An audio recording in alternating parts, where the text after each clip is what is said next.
même principe. Là, pour le coup, ça s'appelle le mur bavard. Hein, on est passé du tableau, on voit, etc. Là, on est au mur. Donc, un très grand format qui est fait pour être finalement suspendu au mur, avec exactement le même principe. Un bouton, enregistrement, l'enseignant s'enregistre. Et puis après, l'élève appuie sur les petites gommettes vertes. On a des petits espaces ici pour glisser. Je n'arrive pas à l'ouvrir parce que celui-là, il est neuf. Bon. Pour glisser une vignette pour glisser, voilà, parce qu'il y a un petit truc. On glisse une vignette dedans. Ouais. Alors c'est un peu étroit. Hein. Moi j'ai eu du mal à glisser les vignettes sans. Faut qu'elles soient solides. Faut qu'elles soient solides, cartonnées. Puis faut faire attention parce qu'on risque, à mon avis, à l'usage de les déchirer. Oui, au niveau de l'ergonomie, faut qu'elles soient plastifiées, voilà. Et on est, c'est pareil, hein, même chose. Donc on appuie sur les boutons, on a exactement le même fonctionnement. Par contre, le format.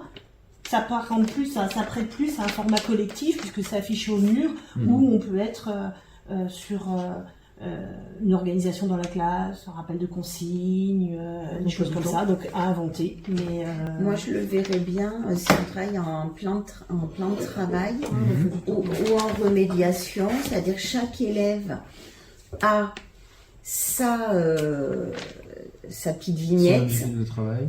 Et vient, aujourd'hui tu as l'atelier teint, puis teint, puis teint, demain tu seras à tel... Je l'ai pas dit 30 secondes par vignette par contre. Ce qui fait que ça donne une consigne. Ça laisse le temps. Oui, d'expliquer une consigne un peu plus large. Et là, on peut presque être sur du travail à la fois collectif et à la fois de la différenciation, de l'individualisation. Ça va dépendre. Parce que du coup, tu peux mettre à côté, par exemple, sur ton tableau, tu mets groupe 1, groupe 2, groupe 3, j'ai n'importe quoi s'il y a plusieurs groupes, et chaque groupe a son déroulé. Pareil, il peut y avoir des vignettes de couleurs différentes. Voilà, il y a du coup, l'emploi auprès des élèves, ça peut être aussi sur du collège, du coup, non? Mais celui-ci, moi, je le trouve, tu vois, en dispositif Ulysse, par exemple. Si je travaille le plan de travail, mais je le vois aussi en langue, éventuellement si les collègues veulent faire des groupes. En fait, je trouve qu'il est utilisable. Il est multi-utilisable. Et il y a plutôt sur la partie organisation de classe en fait. C'est ça. Pour moi, vraiment. Planification. Oui. D'ailleurs, il fait un peu tableau de bord dans l'ergonomie, voilà, je le verrais bien plutôt dans vraiment la planification, l'organisation, le plan de travail. Alors, techniquement, donc, dans le prime abord, il y a beaucoup d'usages qui sont proposés, présentés de ce tableau. Des usages où ils disent que les élèves peuvent eux-mêmes glisser des étiquettes en fonction, une fois qu'ils ont fini un atelier, ils viennent mettre qu'ils ont fini l'atelier. Moi, compte tenu de la place, je suis plutôt réservée pour que ce soit l'usage des élèves. Et puis, s'ils viennent mettre leur étiquette, à quoi sert le petit play?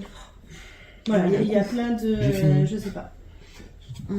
Non, mais voilà, moi je suis plutôt réservée quant à l'usage des élèves pour les étiquettes parce que compte tenu de la difficulté technique. Moi je verrais bien aussi un lancement sur une séance. Ils ont l'heure et ils peuvent venir on aurait mis leur prénom ou voilà sur chaque, et chacun lorsqu'il peut avoir une idée ou une sorte de tableau collaboratif pour pouvoir travailler après du vocabulaire commun, mais qu'ils ne soient pas tous agglutinés en fait devant le tableau, mais au fil de l'eau pouvoir venir donner une idée ou poser une question aussi. Poser une question. L'usage quand même, l'enregistrement, ça va être compliqué que ce soit eux qui le fassent. S'ils ont juste... il faut quand même... C'est le petit bouton du dessus, là. Si on travaille en collège, ils sont collège, oui. Le petit, c'est plus compliqué. Oui, bien sûr. Ça, le collège... Voilà, ou ça peut être un rappel de consignes, un groupe avec des consignes multiples sur un atelier.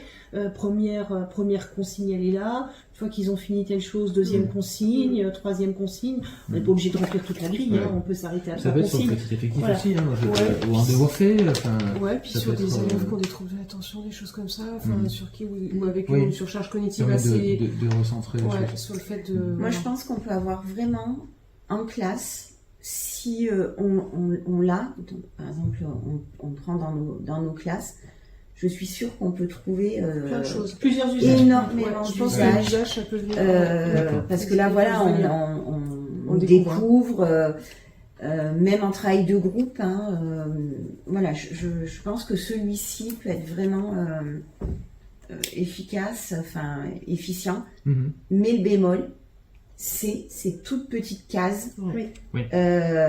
Où on a l'impression qu'en fait il va falloir que ça rentre avec un chausse-pied ce qu'on veut mettre. Puis cette petite barre de protection en fait, Ouais, c'est ça. elle y serait pas, il aurait juste à glisser.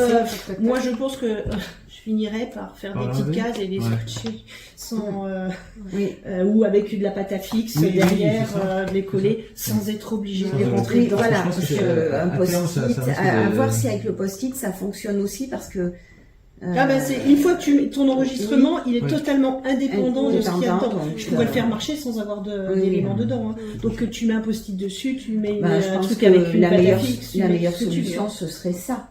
Si on veut aussi que les élèves puissent le poser. Faut qu'ils puissent le poser dessus. Parce que ça techniquement ça bloque. Et puis agacer les enseignants. Alors déjà, et en plus de ça, ça va être vite fragilisé. Et après, quid s'il est tout décollé, voilà. D'accord. Ok.